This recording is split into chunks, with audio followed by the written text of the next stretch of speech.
guys, we're here to bring you at-home workout number 54. It's the workout for Wednesday, May 6th. We have some core and upper body work for you today. So first for the warm-up, you're going to give us 3 rounds of 5 push-ups, 10 sit-ups, and 15 squats. Alright, 3 rounds of that. 5 push-up, 10 sit-up, 15 squats. Then we're going to do a fun little chipper style warm-up. He's going to start by kicking up into a handstand 1 time. Kick up, just hold it for a second, come on back down. And then 20 lateral squats. So he's going to take a really wide width with his feet, send the hips back to the right and back to the left. And he's going to do 10 on each side. Then you're going to kick up into a handstand again. I'll do it. And give me, no, it's fine. And give me 22 arm bent over rows. So with your dumbbell or kettlebell, okay, so he's kind of taking an underhand grip on the dumbbells, maybe you're just holding the heads. He's going to get into a good morning position, show from the side for me, where he sends his hips back, he's getting his back as flat as he can, and he's going to roll up to his belly button and back down. 20 times, kick into a handstand again, and then it's going to be 10 arm bars, 5 on a side. So for this, he's laying down on his back. This is like kind of almost starts like a Turkish get-up. He has one arm out to the side. Whatever arm is up, that knee is bent. And he's going to push the arm straight in the air.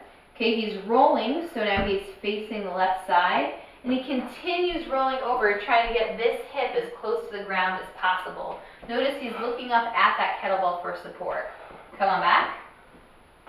So he's going to do 5 on the right side, and then 5 on the left. Show it in real time. Good. And once you're there, you don't have to hold it for very long. 3 to 5 seconds is fine. And come on back. So 5 per side, alternate as needed. If you can do all 5 on one side, that's fine. And he's going to end with 1 last handstand kick up. And John, I'm going to put you on the spot because we didn't talk about it. For people who are not comfortable kicking in a handstand, what did you have in mind? Wall climb. A wall climb. All right, you lucky dogs get to do a wall climb every time.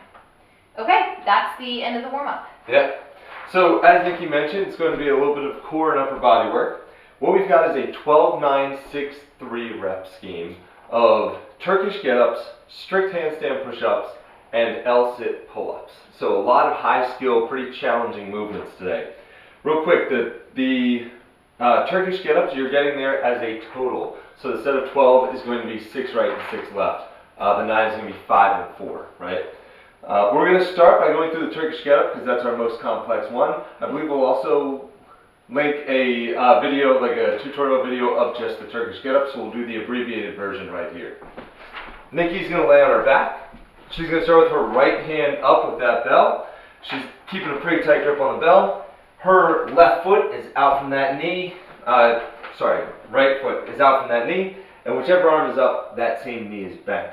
She's going to start by pressing off of this foot and rolling onto her other elbow. Right? From here, she's going to extend up onto her hand. Then she's going to bridge her hips.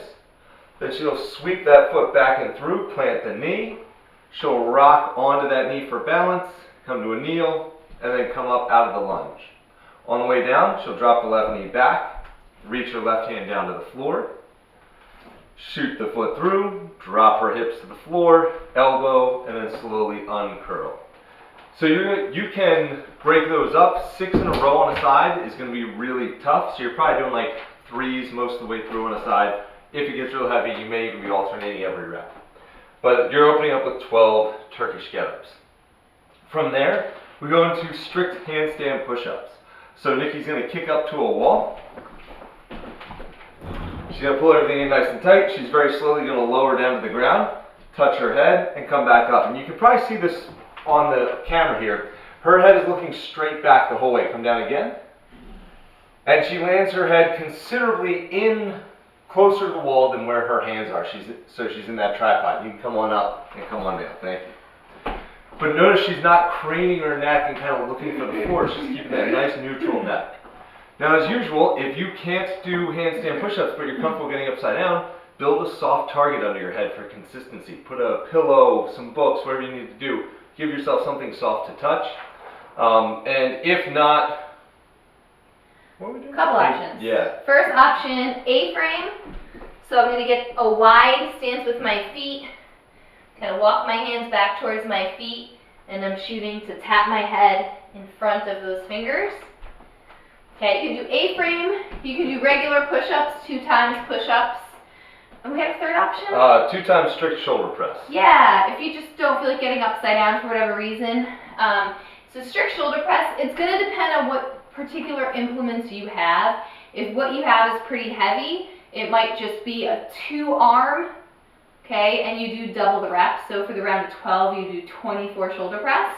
If you can manage a strict shoulder press in 1 arm with your implement, then I'd hit the 12 on the right, switch 12 on the left.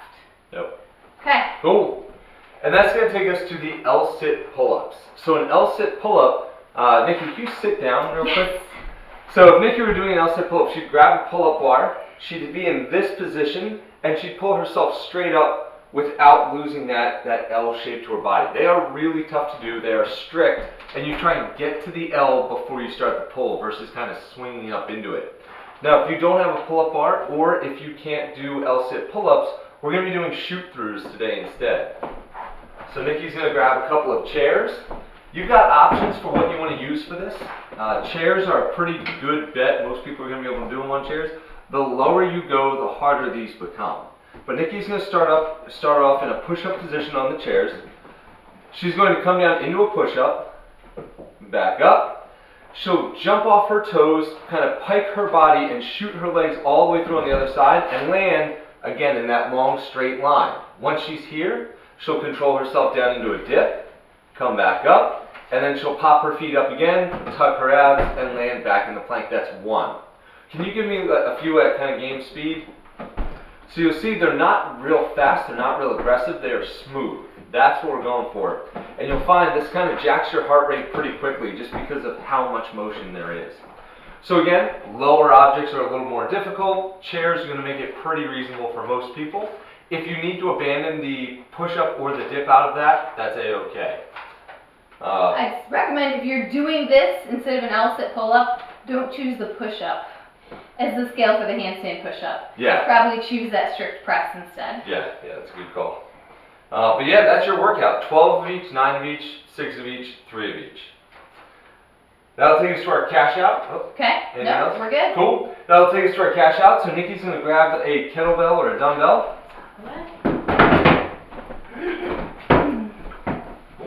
We're going to do some standing oblique crunches. We're going to do 50 on a side.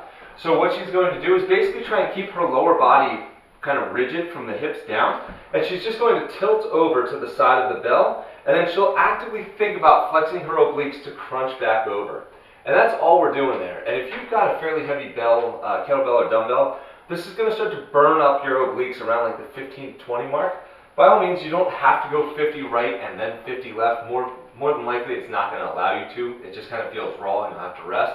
But the big thing you don't want to turn into here is your hips kicking over to the side to do it. Right? Try and keep them sturdy and make the motion come from the abs. Cool? Yeah. Last thing, cool down. All right, so for cool down, we're doing a T-spine stretch, and this is one where you're laying on the floor. He's gonna curl up almost in this like fetal position on one side. Okay, just be careful of this. You're kind of close to this. All right, and what he's going to do is try to keep his knees down. He's gonna roll this arm out, and he's trying to get this right shoulder blade onto the floor. Okay, there we go. And at first, you're going to feel all sorts of stuff just binding up, not letting you get that full extension. You see, the longer he's there, the closer that arm is getting to the floor. If you need to take a brief reprieve and kind of come back, I'm going to come back for a second, and then roll out a second time, and you'll be amazed how much further you can go that second time. Okay, so we are doing a minute on a side, but within that minute, if you need to briefly kind of roll up and roll back out again, that's fine. Okay, and that's just going to open up kind of all those muscles through your thoracic spine. Cool. Okay, that is what we have for you tomorrow. A totally different day than today's 30-minute Metcon. I was laughing reading all your comments.